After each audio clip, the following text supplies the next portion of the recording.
Hello. Statistics has fundamentally changed the way that I think about the world, and today I want to share a little bit about what I love about it, what statistics is, and some of how it's applied in the world and how it's changed how I think about it. I think one way we can think of statistics is as the study of uncertainty. As humans, we're sort of thrust into this impossibly complex world and asked to make sense of it, but our monkey brains are only so equipped for that job. So we invented statistics and math to make up for where biological evolution has sort of failed us. Um, now, uh, anytime you ask if there's a quantitative difference between two things, you're doing statistics. Anytime you want to try and predict quantitatively what might happen based on several variables, or even one variable, you can represent that statistically.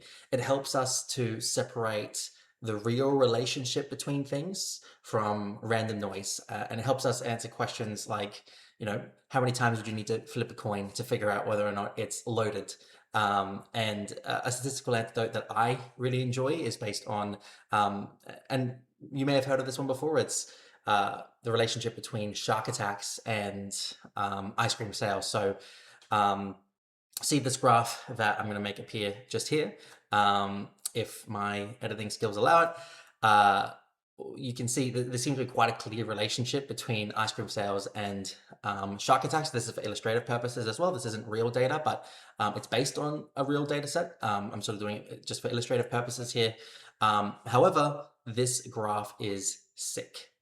Um, the illness that it's infected with, it goes by many names: admitted variable bias, unmeasured variable bias, confounding bias, but uh, it's all based around this idea that there is a third variable or maybe more that um, that explains why these two things that seem related um, are actually not related.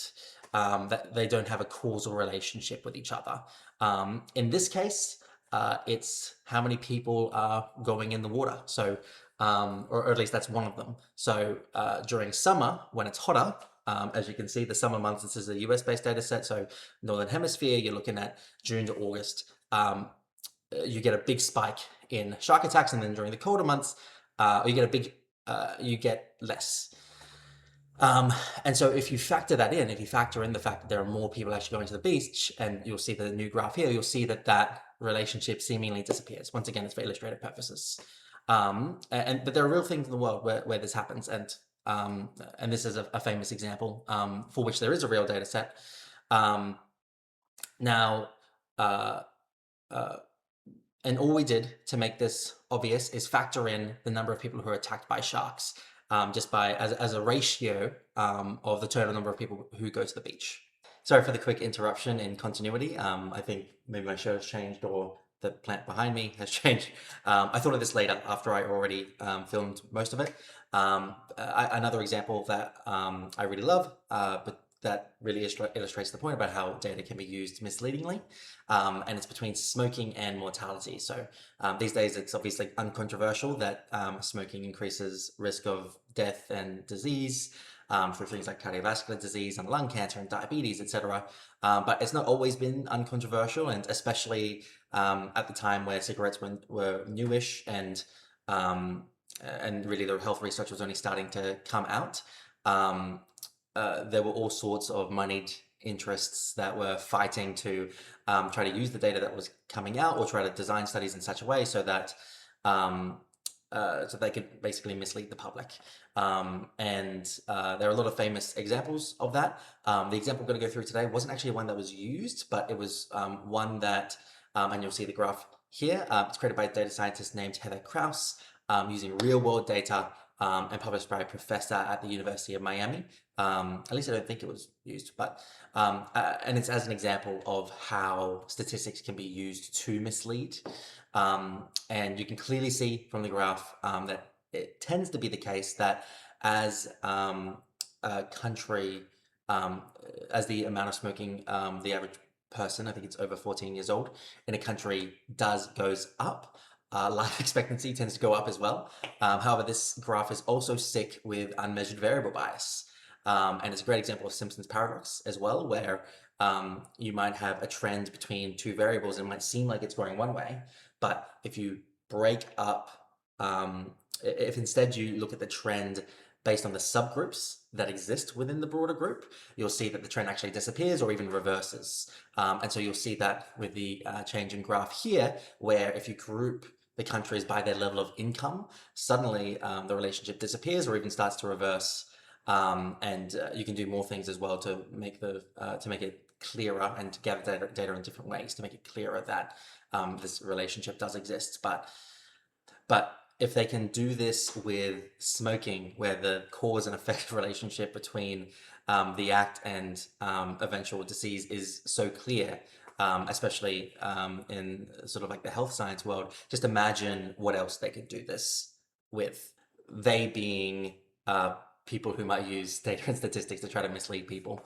And sometimes as well, just it's not even intentionally to try to mislead, it's just a lack of knowledge on the topic. This stuff is everywhere. Visualizations that only tell part of the story that are interpreted badly. It's done by politicians, it's done by online gurus, it's done by, it's done a lot.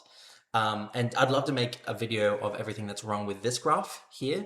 You see this a lot as well, like just a simple line go up, line go down graph relationship. It's oftentimes not the best way to represent the data and can be very misleading. So please let me know in the comments if you would like to see something on that.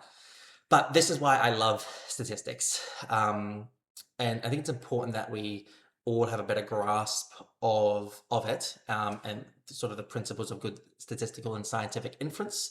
I think the world would be a much better place. And people, in positions of power would get away with misrepresenting stuff a lot less. And in part, I think that's the mission of this channel. I'll be learning myself, spreading what I learn with all of you, and just try to spread, I guess, the love for statistics and the respect for how complicated questions oftentimes can't be genuinely represented with just a single graph, or at the very least that the graph that a politician or health guru might be sharing may not be telling the whole story, may be misleading. Thanks so much for listening, everybody. If you've made it this far, thank you. And it is very early days on the channel. So right now I'm just focusing on putting things out consistently in every single video, trying to do something new. I eventually intend for the production quality of the channel to be quite high. Though for now, whenever I'm scripting or filming or editing, there's a myriad of things that I notice. And there'll be more even, I imagine, as I become more skilled with it. That could be improved, but I'm holding myself back from that because I know that if I start trying to get into every single little detail, I'm just going to get burnt out. And so instead, I'm just going to keep experiencing creating videos, and sort of my skill will climb sort of naturally with time, and then also it'll climb as I try to fix single things in each video. So that's the plan, and we'll do quantity first and the quality will come. But at this stage, I've kind of got it in my head that this will be a years long endeavor to really start getting traction on channel. And eventually the goal would be, I think, to make it so that this channel is either full-time for me or part-time, just depending on what I'm doing in my life at the time. And so, yeah, if you're interested in the transformation of the channel and anything that I'm talking about here, then please press the subscribe button and I'll see you in the next video.